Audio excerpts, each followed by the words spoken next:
అంత ఇరుకులో కష్టపడి కూర్చుని మీరు శ్రద్ధతో ఉన్నందుకు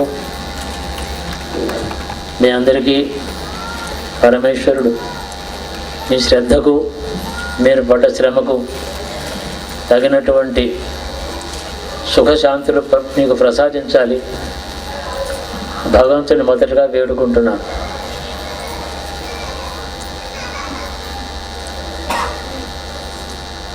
చాలా సంవత్సరాల నుంచి మనం కలుసుకుంటూ ఉన్నాం. ఎంత శ్రమపడి వస్తున్నారు. ఆ ఫలాలన్నీ కూడా ఇచ్చేవాడు భగవంతుడే. శ్రద్ధకు, శ్రమకు, ఆరాధన భావాలకు, వాటన్నిటికీ ఫలం ఇచ్చేవాడు ఒకడు ఉన్నాడు, ఈశ్వరుడు. మీ శ్రద్ధ, మీ భక్తి, మీరు పడ్డ శ్రమ, మీరు చేసిన ఆరాధన అంతటికీ కూడా పరమేశ్వరుడు అవన్నీ ఆయన స్వీకరించి మీకు సత్ఫలాలు ఇవ్వాలని మొదటిది భగవంతుని వేడుకుంటున్నాను. రాత్రి మాట్లాడాను. చాలామంది తెలుగు తెలియని వారు ఉంటారు కదా, ఇంగ్లీష్లో మాట్లాడాను. ఏదో భాష మాట్లాడతాను, ఏం మాట్లాడతాను ఇంకా నాకు తెలియదు.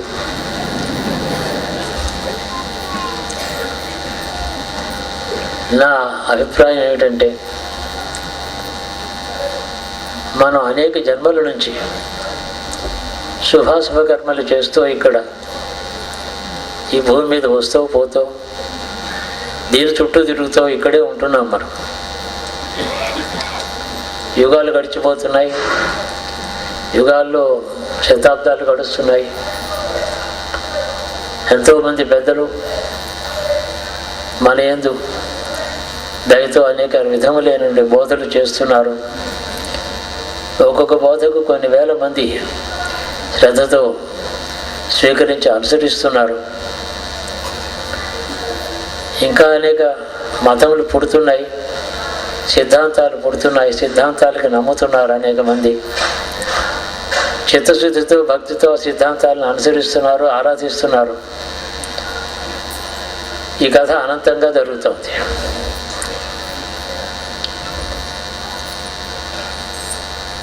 దీనికి సృష్టి నిరంతరం అని, శాశ్వతం అని చెప్పకుండా నిరంతరం అని చెప్పారు. తేడా ఉంది. అంతరం లేకుండా నిత్యం కొత్త సృష్టి పుడుతోంది, మళ్ళీ పోతోంది అని అర్థం. ఒక సృష్టి నిత్యం కాదు, నిరంతరం. అంటే ఆ సృష్టి పోతే, ఉదాహరణకి సూర్యోదయ సూర్యాస్తమయాలు నిరంతరం. శాశ్వతం అంటే సూర్యోదయం అలాగే ఉండిపోవడం, అలా ఉండదు. సో ఈ ప్రపంచంలో ఇన్ని జన్మలెత్తి ఇలా తిరుగుతూ ఉన్నాం కదా. ఒక్కొక్క జన్మలో ఒక్కొక్క సిద్ధాంతంలో ఉండవచ్చు, ఒక్కొక్క మార్గాన్ని అనుసరిస్తూ ఉండొచ్చు. అయితే ఎప్పుడు అజ్ఞానంలో పాపం చేస్తూనే ఉన్నామా? అలా లేవు. ఇలా ఉండేటట్టయితే మనకు ఇంకా అధమైన జన్మైనా వచ్చి ఉండేది. చాలా పుణ్యం చేసి ఉంటే స్వర్గానికి వెళ్ళి ఉండేవాళ్ళం. ఎప్పుడో జ్ఞాన ప్రాప్తి అయ్యిండు బ్రహ్మలోకానికి పోయి ఉండేవాళ్ళం, లేకపోతే బ్రహ్మైక్యం పొంది ఉండేవాళ్ళం. ఒకటి మాత్రం ఖాయంగా తెలుస్తున్నది ఏంటంటే, నిరంతరం వస్తూ పోతున్నాం ఇక్కడ. ఇప్పుడు ఇలా ఈ స్థితిలో ఇక్కడ ఉన్నాం. ఇలాగా దీంట్లో మనం అంతా ఒక కుటుంబంగా కలుసుకుంటున్నప్పుడు ఏది జ్ఞాపకం చేసుకోవాలి? ఏది ఒక్కటి జ్ఞాపకం చేసుకుంటే ఇంకా తర్వాత సిద్ధాంత భేదాభిప్రాయాలతో మనసు పీడ చెందకుండా ఉంటుంది. ఒక శాంతి లభిస్తుంది. శాంతి అంటే ఒక మూడ్ కాదు. ఒక గంట సేపు శాంతిగా ఉన్న తర్వాత శాంతి కాదు. అది తనకుండే దుఃఖం కాసేపు మర్చిపోయాడు అనమాట. అది ఒక గంట సేపు శాంతి అంటే అంతే అర్థం. అలా కాదు. మనసుకి శరీరానికి శాంతి కాదు, చిత్తానికి శాంతి. చిత్తం వెనకాల ఉండే అహంకారానికి శాంతి. అది కావాలి మనకు. నాకు తోచింది 4 మాటల్లో చెప్పాలంటే, ఈ సృష్టికి నియామకుడు ఒకడు ఉన్నాడని మొట్టమొదటి విశ్వాసం అనుకుంటారు. ఈ సృష్టిని నియమించేవాడు, సృష్టించేవాడు, రక్షించేవాడు ఒక్కటే శక్తి ఉంది. అది దాంట్లోంచి అనేక లోకాల్లో జీవులు, ఆయా జీవుల్ని నియమించడానికి అనేక మంది దేవతలు, పరిపాలకులు, శిక్షకులు, రక్షకులు చాలామంది ఉన్నారు. ఇదంతా కూడా ఒక నియామకుడు, ఒకనొక పరతత్వం, ఒక శక్తి, దాన్ని అనుసరించే ఎంతో జరుగుతుంది. మనం ప్రపంచంలో తిరగడం మొదలు పెడితే రోజుకొక సిద్ధాంతం, రోజుకొక లోకం, ఒక్కొక్క జన్మకు ఒక్కొక్క లోకం, ఒక్కొక్క జన్మకు ఒక్కొక్క మార్గం, ఒక సిద్ధాంతం కనబడుతూ ఉంటాయి. ఇవి పూర్తయ్యేవి కావు, అంత అసంఖ్యాకంగా ఉండడం చేత ఏ జన్మలో ఈ సిద్ధాంతం నమ్ముకున్నామో అది నమ్ముకోకుండా లేవు. కేవలం పశుత్వంలో జీవించడం లేదు మనం. లేకపోతే ఇవాళ ఈ రోజుకి ఇక్కడ ఈ స్వస్థతతో, ఇటువంటి చిత్తశుద్ధితో, ఇటువంటి సత్వగుణంతో ఇంత శ్రమపడి ఇక్కడ మనం కలుసుకోము. మనం ఒకానొక పరిణామ దశల్లో బాగానే ఉన్నాం, కానీ ప్రదక్షిణలు చేస్తున్నాం. ఎప్పుడు గర్భాలయంలోకి వెళ్ళకుండా తిరుగుతూనే ఉన్నాం. అయ్యా ఈశ్వరుడు దర్శనం చేస్తున్నారు, అందరూ లోపల రండి అంటే వెళ్ళకుండా నాకు ప్రదక్షిణమే ఇష్టంగా ఉంది, నాకు అలా ఉన్నాం. ఎన్ని ప్రదక్షిణాలైనా ఎందుకు చేస్తాము? చివరికి లోపలికి వెళ్ళి దర్శనం కోసం కదా. అదేదో అప్పటి కానీ ప్రదక్షిణాలు యొక్క కార్యక్రమం పూర్తి కాదు. ఈ నిరంతరంగా జరిగేటటువంటి జన్మచక్రంలో మనమంతా ఉండడానికి ప్రపంచంలో ఉండే వైవిధ్యము, విచిత్రం, వైచిత్ర్యం అది కారణం. ఒక్కొక్క జన్మలో ఒక్కొక్క శ్రద్ధ, ఒక భక్తి, ఒక విధమైనటువంటి దృక్పథం, ఒక కర్మ, ఒక ఫలం అనుభవిస్తాం. అది సమగ్రం కాకపోవడం చేత మళ్ళీ వస్తూ ఉంటాం. సమగ్రమైన కావాలి, సంపూర్ణం కావాలి, లేకపోతే అదే అంతిమమైనటువంటి అంతిమోపాయ నిష్ట ఏనో మాట ఉంది. అంతిమోపాయ నిష్ఠుడు కావాలి. చిట్ట చివరిది ఫైనల్ పాత్ మీద శ్రద్ధ కలిగిన వాడు అయి ఉండాలి మనుషుడు అని అర్థం. ఇవి ఏదైనా అలాంటి మార్గం దొరుకుతుందా అని అన్వేషణ. అంతిమోపాయ నిష్ట ఎట్టిది, ఎలా ఉండాలి. నాకు ఎన్ని జన్మలు అయినాయో, ఎన్నో అయినాయి. మళ్ళీ ఇక్కడ కూర్చున్నాను. మళ్ళీ ఇంకా చెప్పారు ఆశీర్వదం, ఇంకా 120,000 ఇలాగే కూర్చుంటూ ఉండమని చెప్పారు. అది చాలా మంచిదా? ఎవరికి మంచిది? వారికి మంచిదా? నాకు మంచిదా? అయితే ఎందుకు ఉండడం, ఏం చేయడం, ఉండి ఏం చేయడం, ఇలాంటి పరిస్థితులన్నీ వస్తాయి.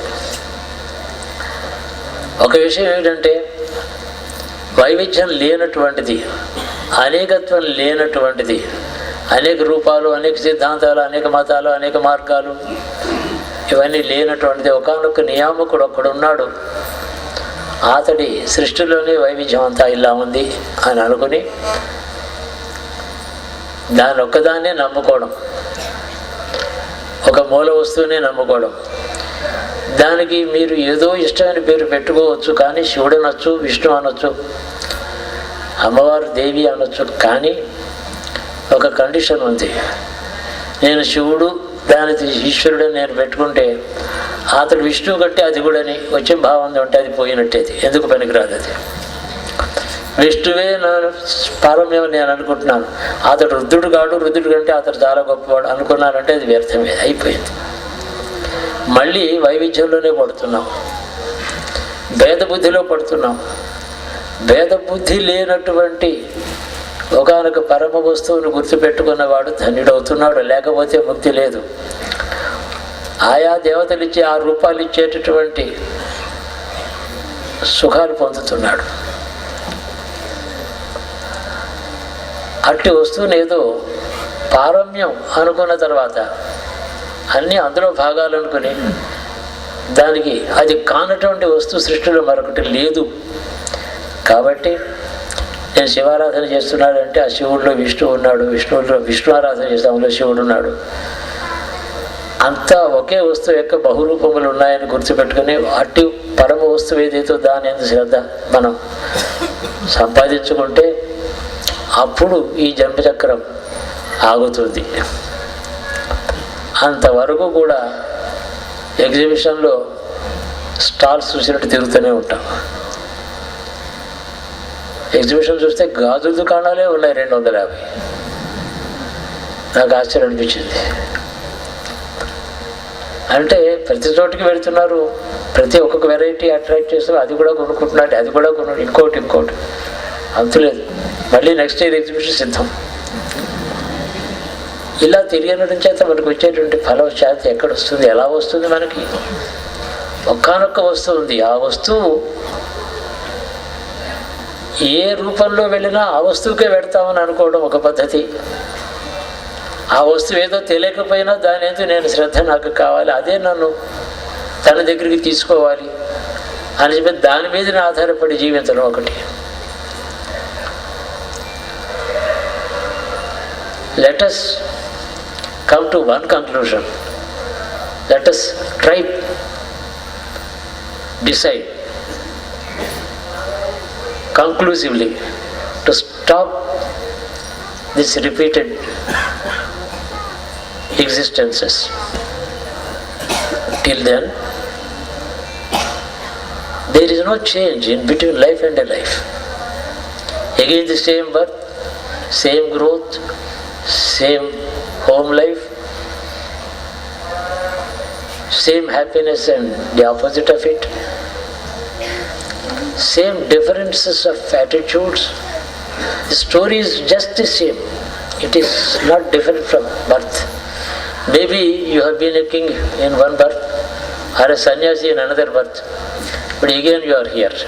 So those two births, as a king or as a sannyasi, have not delivered the goods, which is why we are here again.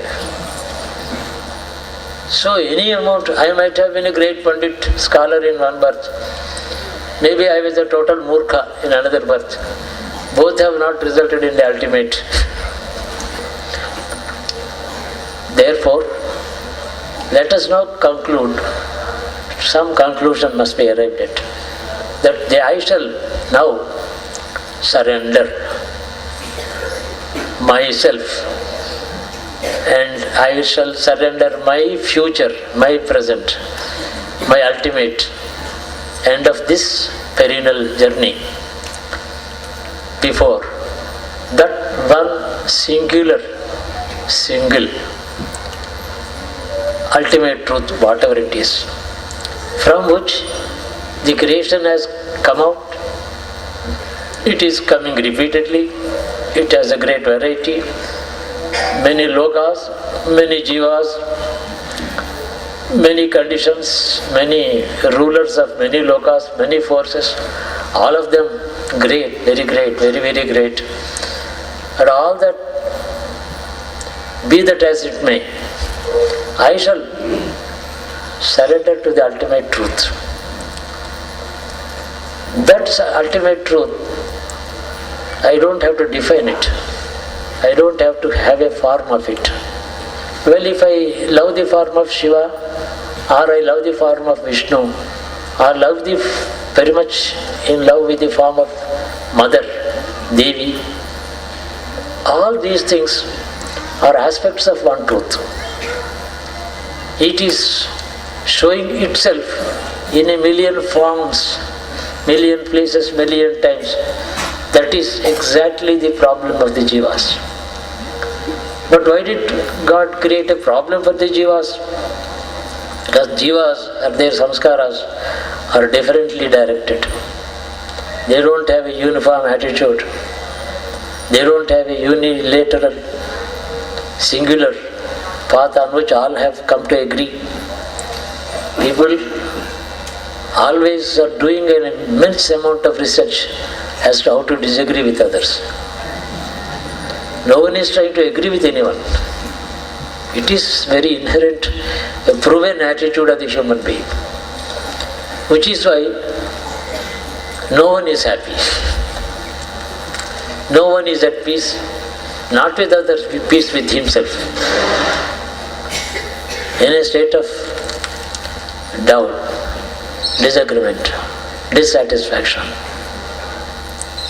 or some kind of an arrogant attitude that I know the truth, only I pity the others, no one else has understood the truth as I did. This kind of, then man is again going through the mill, and that mill is perennially running and running. It is powered by the divine force, the mill of the worlds, the mill of the jivas. We have to ultimately come to that. Then what happens is, once we surrender ourselves, realize that there is only one great force that is manifesting in many words and many forms, many experiences, much of variety of karma and its results and all that, that particular original, changeless, one particular truth, whatever it is, which I cannot define in form or name, let me surrender to that. Then whatever you do from that moment of surrender, whatever you meet, come across, becomes meaningful, I said. Otherwise, what all that we are going through as a result of our karma, again indulging in karma, again going through the experience of it, result of it, it is totally meaningless. It has no direction. It has no finality. It has no message. It is the story of, it is a function of Maya, it is a function of the creation, function of the world with all its variety. Like a million grains have been poured into a mill, they are being ground. The process of grinding goes on taking place. There is no end to this. No grain is independent. It's a mill. All of us should finally come to one conclusion, that there is only one force responsible, which is all powerful, but it is the builder of this wonderful mill, and it is the maker of these grains of which I am one. I am going through this mill endlessly. From today I have realized that there is only one force. It has become many, manifold, functioning differently, and I am a creature in this endless process of mill, running mill. From today, because I have realized, I shall surrender, I shall belong to that particular original fundamental cause. I shall not hereafter belong to any other subsequent parts of it. I shall belong to that whole total truth, the beginning of it. Then everything that we do from that minute, whether it is good act, wise act or unwise acting, whatever we may do will have a meaning. Because the prayer should be, the desire should be, I have realized that there is only one truth, and let my action, my living, every minute from this moment be meaningful. It must have a direction. A circular motion has no direction. Even a spiral may have a direction, although circular in nature, generally speaking. But if you are going round and round, even around the temple, it goes on. The deity, he doesn't wait for you, he is available to you. Big difference is there. He is not waiting for anybody. He wants people to stop Pradakshinam and come inside and have a look at himself. That is his desire, which is why he is Virajmanaya. లోపల ఈశ్వరుడు ఉన్నాడు. ఎవరి కోసం ఆయన wait చేయటం లేదు. వాళ్ళు వస్తే బాగుండని అనుకోవటం లేదు, రాకపోతే బాగుండని అనుకోవటం లేదు. విరాజమానమై ఉపస్థితుడై అవైలబుల్గా ఉన్నాడని అర్థం. ఆ తత్వం ఏదో అది ఉందని తెలుసుకున్న తర్వాత, ఒకటే ఉందని తెలుసుకుని ఒకటి మొట్టమొదటి నిర్ణయానికి వచ్చి, నేటి నుండి నా కర్మానుభవము, సుఖానుభవము, ఫలానుభవము, పుణ్యానుభవము, పాపానుభవము ఏదైనా కానీ ఆ పరతత్వం దాని దృష్టిలో జరుగును కాక, దాని దృష్టిలో నేను జీవించును కాక, సుఖాన్ని దుఃఖాన్ని దాని దృష్టిలో అనుభవించును కాక. లేకపోతే ఏమవుతుంది?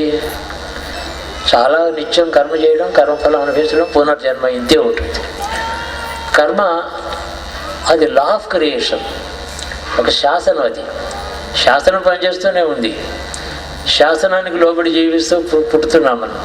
శాసనానికి లోబడి మనం సుఖ దుఃఖాలు అనుభవిస్తున్నాం. There is a law of creation that there should be a karma, there should be an ahankara, and that ahankara which is indulging in karma shall have the benefit of reaping its result, good or bad.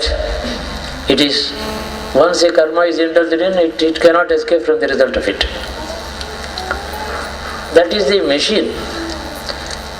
That is the law governing this machine. Rather than being subjected to this law of creation, why not we go to the origin of this law, the maker of this law, his intention in making it. అటు ఈశ్వరుడు అనుగ్రహ స్వరూపుడని. He is always described by the learned, by the yogis, by the rishis, by gurus, by Mahatmas, that he has only one nature, Anugraham. He is negative to anything. He is positive to everything. He is quite positive to give you the results of even bad karma without objecting, without reminding you that it is bad. Good karma, he is not coming and depreciating you that shabash, bahut acha kare. He is not doing this. So he is tatastham.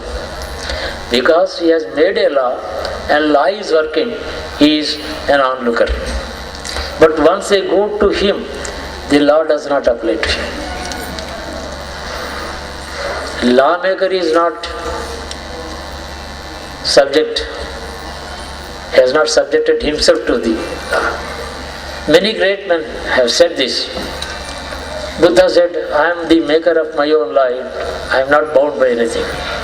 So ultimate wisdom, ultimate jnana is a freedom from the laws of creation. That is the goal. We should not become subject to the laws of creation. Creation is bondage.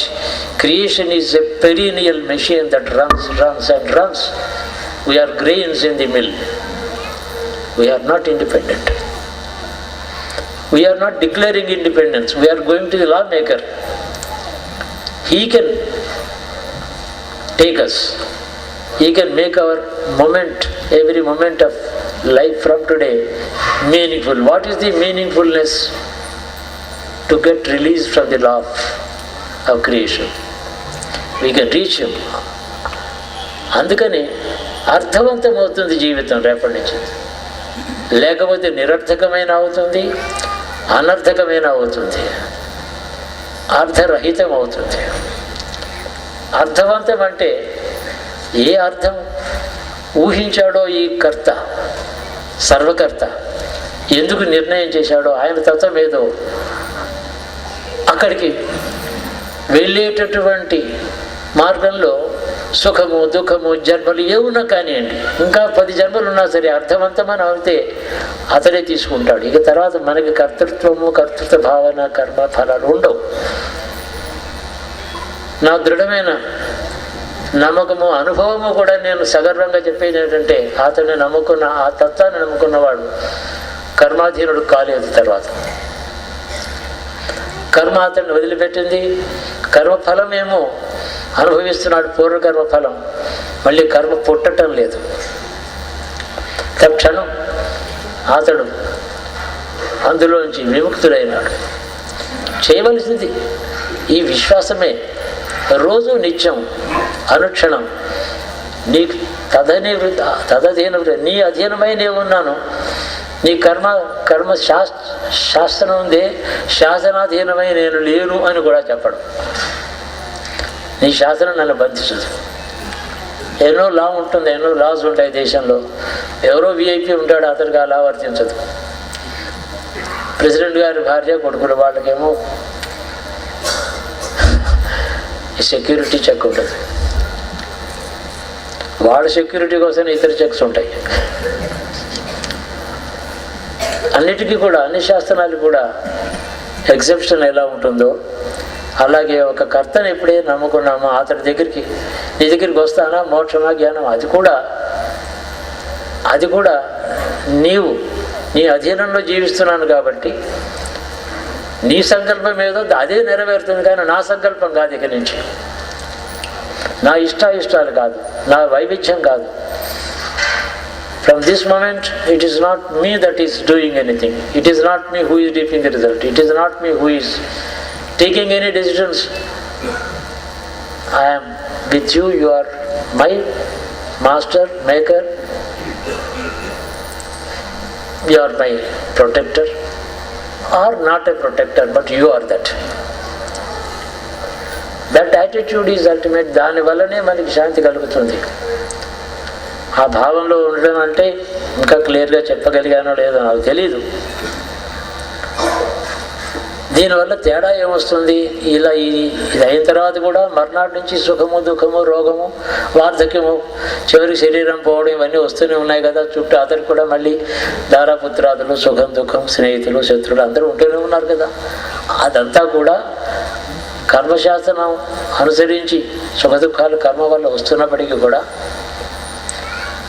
ఆ ప్రాసెస్లో కూడా మన జాగ్రత్తగా నడిపిస్తున్నది ఆ శక్తే. కానీ సిద్ధాంతం ఈ శాసనం కాదు. ఈ శాస్త్రంలో చాలా రా, నువ్వు నా దగ్గరికే రా అని చెప్పి తీసుకెళ్ళడం అవుతుంది. చక్రం నుంచి, స్పైరల్ నుంచి ఆ తర్వాత యూని డైరెక్షన్లో ఒక స్ట్రైట్ లైన్తో ఒకరికి వెళ్ళడం అని అర్థం. అక్కడికే వెళతాం మనం. ఆ తర్వాత మనతో సంబంధించినటువంటి బంధువులు కానీ, కర్మవశాత్తు వచ్చినటువంటి బాంధవ్యాలు కానీ, కర్మఫలాలు కానీ అవి మనని తిరిగి మళ్ళీ ఇక్కడికి పంపించలేవు. తిరిగి మళ్ళీ ఇక్కడికి రానే రావు. ఈ విశ్వాసం గుర్తుపెట్టుకుంటే చాలు. అట్లాంటి జీవన విధానం ఈహంలో ఇక్కడ ఉండిన కాలంలో మనం కష్టమే పడుతున్నా, కర్మఫలంగా అనుభవిస్తూ ఉన్నా మన మనుగడ ఈ లోకానికి శాంతిని ఇస్తుంది. దాని పరిధులు ఈ జీవనానికి ఏదో లోకోద్ధరణ కోసం నేనేదో ట్రస్ట్ పెడతాను, నేనేదో దానం చేయిస్తాను, అంతకంటే కూడా ఇతడు ఉనికి మాత్రమే చాలు. ఆ చుట్టుపక్కల చల్లని గాలి ఉంటుంది. అది దానివల్ల సార్థకం అవుతుంది. దానివల్లనే వాళ్ళు భగవంతుని యొక్క వ్యక్తులు అవుతారు. లేకపోతే సృష్టిలో కర్మాధీనమైన వ్యక్తులు అవుతారు. కర్మాధీనమైన వ్యక్తులు అందరూ, సందేహం లేదు. అతడి వ్యక్తులు అయినప్పుడు మన మనుగడే ఒక మంగళప్రదం కాబట్టి మన అప్పుడు ఏమీ బాధించవు. తదధీన వృత్తిలో అతడు ఏది సంకల్పించాడో, ఇంకా 100 జన్మలు ఎత్తమన్నాడా, అతడి సంకల్పం కాబట్టి అది నా కర్మ కాదు. దుఃఖం అనుభవించమన్నాడా, అది అతడి సంకల్పం కాబట్టి నేను నా దుఃఖానికి కర్తను కాడు. అన్నిటికీ సిద్ధపడ్డ తర్వాత తదధీన వృత్తి పనిచేస్తుంది. చాలా చమత్కారం, చిత్రం అనుభవాల్లో మీరే చూస్తారు. ఇది నా నమ్మకం. అలా జీవించడంలో ఎన్నో అనుభవాలు కలుగుతాయి. ఎంతో చిత్రంగా అప్పుడు ఈ ప్రపంచమే ఇంకొక కొత్త యాంగిల్లో, కొత్త లైట్లో విచిత్రంగా కనపడుతుంది. You will begin to see, not view. See this world. It appears before you in a different light, in a new light, a refreshing new light. You have a wonderful vision of this Srishti. It is not a world of suffering. It is not a world of happiness. It is not a world of bondage. It is not a world of freedom. It's a world of Maya, you may call it. It is a machine that runs. Goes on running, grinding the grains. The so-called souls. Every time assuming a new body, one a king in one life, minister in another, and an army Jawan in another life, a Brahmana in another life, farmer in another life, woman in another life, a man in another life. There is no end to this. Treating this world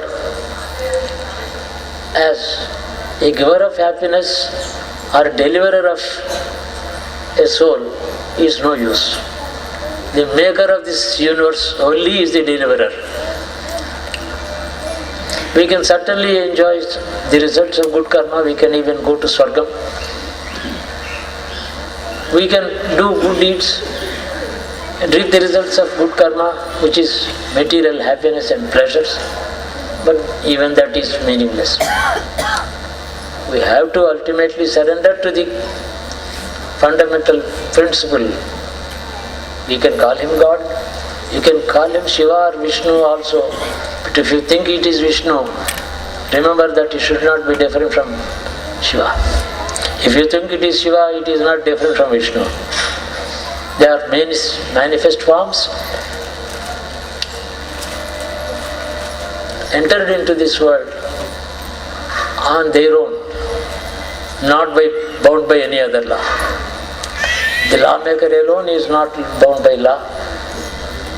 The lawmaker's men are again not bound by his law. This is the truth. We can certainly reach him.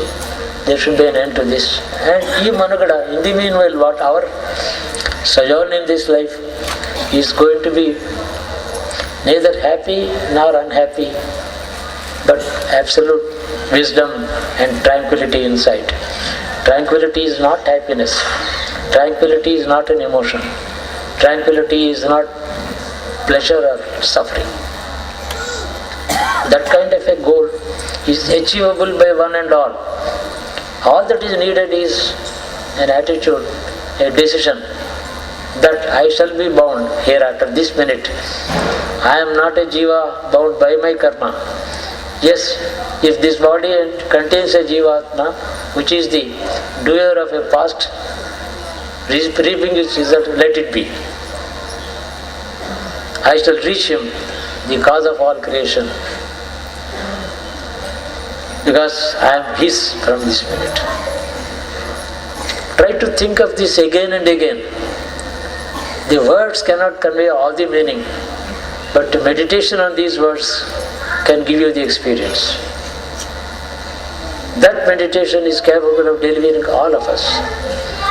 We have all of us and our relatives and friends, our children, grandchildren, all of us have had enough of it.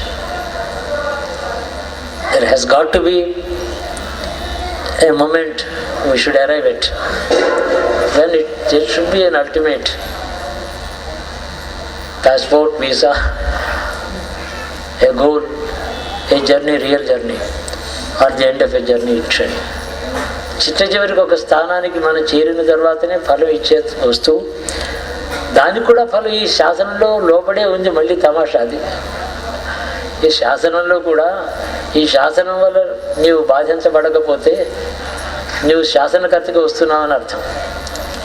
శాసనకర్తగా వచ్చావంటే శాసనం నిన్ను బాధించడని అర్థం. అది rider ఈ శాసనంలో, అది కూడా ఉంది. ఆ ప్రొవిజన్ కూడా అతి చిత్రం. ఇలా చెప్పుకుంటూ పోతే అంతులేదు. బాగా భావించి ధ్యానం చేసి నా మనుగడ నా చుట్టూ ఉండే వాతావరణానికి చల్లదనం ఇవ్వాలి, నాకు బంధనం ఉండకూడదు. ఏది అనుభవించినా నేను అట్టే పెడుతున్నాను ఇక నుంచి.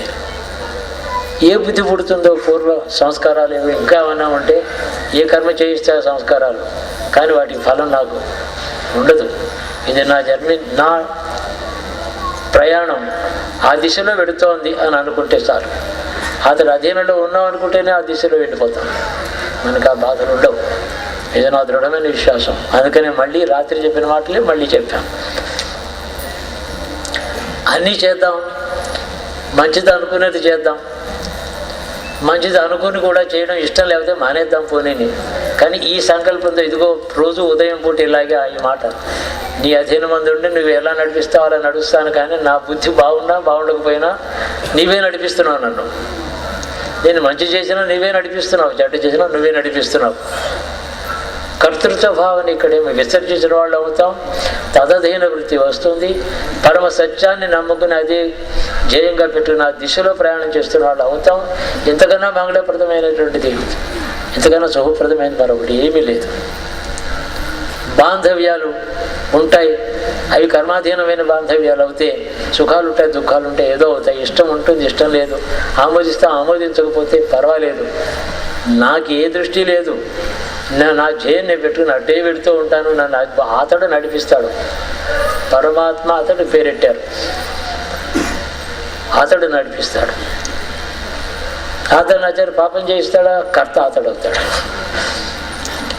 ఈనాటి నుంచి నాలో దుష్ట సంస్కారాలు ఇంకా నశించగా ఏమైనా మిగిలి ఉన్నాయేమో ఏం చేస్తాడు, కానీ అతడే చేస్తాడు, నేను కాదు. ప్రతి ఉదయం కూడా ఒక 5 నిమిషాలు ఈ విషయంలో మనం భావించుకొని ఈ దృష్టిలో ఉండేటట్టయితే మన మనుగడ మనకి శాంతిప్రదం, లోకానికి ఏమో హాని చేయనటువంటి, ఎవరికి హాని చేయనటువంటి మంగళప్రదమైనటువంటి జీవనం మనకు ఏర్పడుతుంది. ఇది మనం అందరూ కోరుకోవాలి. ఈ విధంగా ఈతడికి 2 విశ్వాసాలు కావాలి. అతడు ఉన్నాడనే విశ్వాసం ఒకటి. ఇలా ఈ భావంతో మనం నిర్ణయించుకుంటే ఆ తర్వాత అతడే మనని టేక్ ఓవర్ అంటామే, అతడు మనల్ని స్వీకరిస్తాడనేది 2వ విశ్వాసం. తర్వాత సందేహం ఉండకూడదు. నేను ఇలా అనుకున్నాను కానీ నా మాట ఆయన విన్నాడా, నేను ఎలాగ పూర్వం ఉన్నట్టే ఉన్నాను కదా, ఆ సందేహం లేకుండా ఉండడం పేరే శుభం. దానివల్ల జరుగుతుంది. అది అనుభవపూర్వకంగా కూడా నేను చెప్తున్నాను, నీకు కొంచెం అహంకారంతోనే చెప్తున్నాను. ఎందుకంటే నేను చూసి వచ్చానయ్యా అన్నవాడి మీద ఎక్కువ విశ్వాసం ఉంటుంది. ఆ దారి మంచిది, ఇలా నేను చూసి వచ్చాను అక్కడి నుంచే వస్తున్నాను అటే వెళ్ళు అన్నవాడిని అనుసరిస్తాం. మనం అనుసరించడం అనేది ఒకరు మాట్లాడితే 10 మంది వినడం, అతని మాట సీరియస్గా తీసుకోవడం ఎప్పుడు సాధ్యమవుతుందంటే అతడు అనుభవంలోంచి చెప్పితేనే దానికి వినియోగం. అననుభూతమైన విశ్వాసములు తత్వములు బోధిస్తే గ్రంథాలే ఉన్నాయి, ఇంత టైం వేస్ట్ చేయక్కర్లేదు.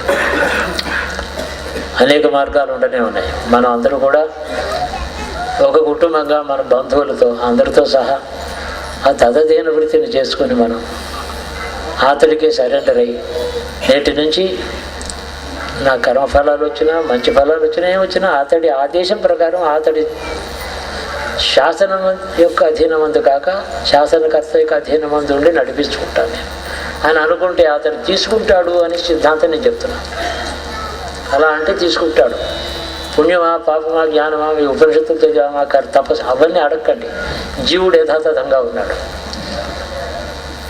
తపస్సులు యోగాలు చేసి యోగశక్తులు సంపాదించి చాలా మెరికల్స్ చేసి కోట్ల కొద్ది జనానికి మార్గదర్శకులైన వాళ్ళు కూడా పునర్జన్మెత్తారు. అది బాగా గుర్తుపెట్టుకోవాలి. స్వర్గానికి వెళ్ళి మళ్ళీ పునర్జన్మెత్తారు.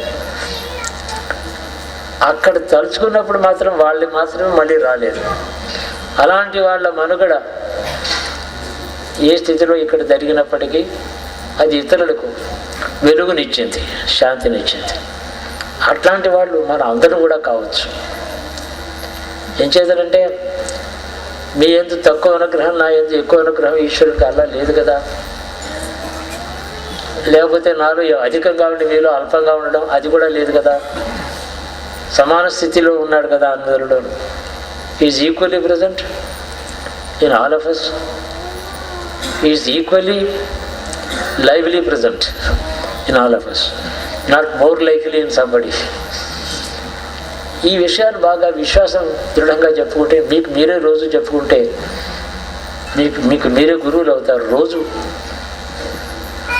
బయట నుంచి వినే పని లేదు, అంతర్యాన్ని మీకు చెప్తూ ఉంటుంది, నడిపిస్తుంది. ఏదో ఫలం ఆశిస్తూ కర్మ చేస్తాం, కర్మఫలం వస్తుంది రాదు, 2 పర్వాలేదు, 2 నేను సిద్ధంగానే ఉంది. మనకేమిటి బుద్ధి పుట్టింది చేశాం, ఫలం వస్తుందా రాదా? నేను అడగడం ఎందుకు? వస్తే వస్తుంది, రాకపోతే రాదు. నా పని నేను చేస్తూ ఉంటాను. కర్మ చేయడంలో ఆసక్తి ఉంటే భయం ఉంటుంది. భయం ఉంటే అనేక సందేహాలు, అనేక మార్గాలు, ఇంకా ఇది కాకపోతే అలా చేస్తే బాగుంటుంది, ఇలాంటివన్నీ వస్తాయి.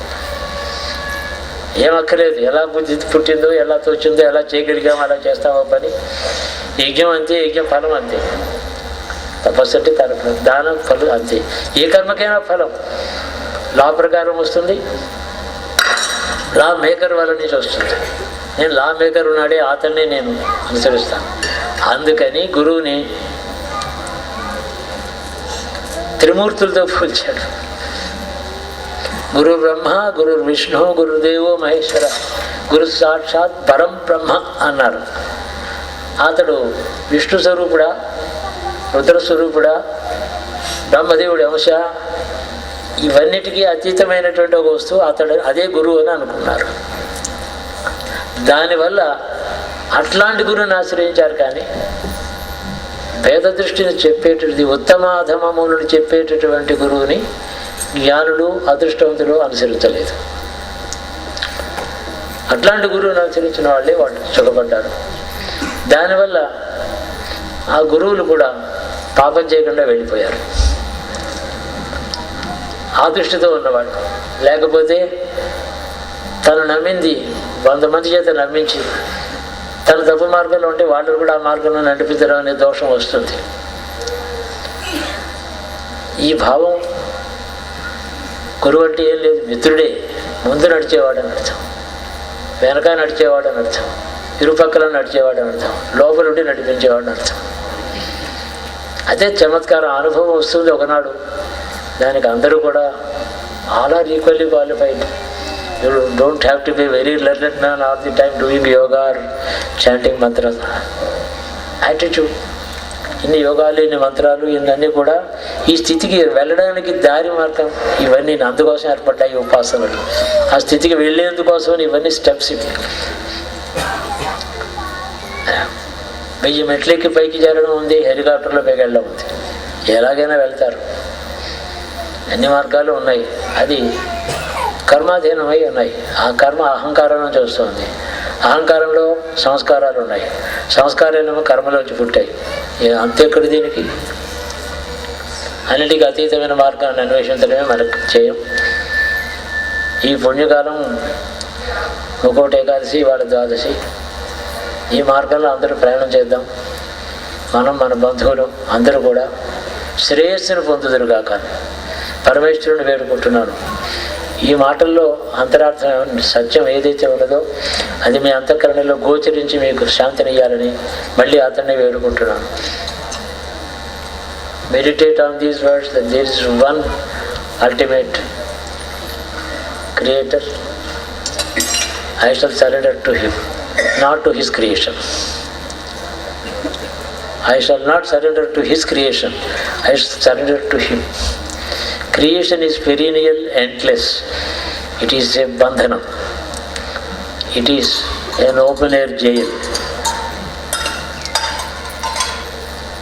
A cell is sometimes better than an open air jail. For many reasons, I won't go into endless descriptions, but let us come to some conclusive decision. శివానుగ్రహం అందరికీ కలుగుతుంది. పరతత్వం అనుగ్రహం అందరికీ కలుగుతుంది. నా మాటలు ఊరికే నాకు గట్టి విశ్వాసం ఉంది. ఏదేదో చాలా చెప్పి ఉండొచ్చు, ఇదే అల్టిమేట్ అని నేను అనుకుంటున్నాను. శివో రక్షతు, శివో రక్షతు, శివో రక్షతు.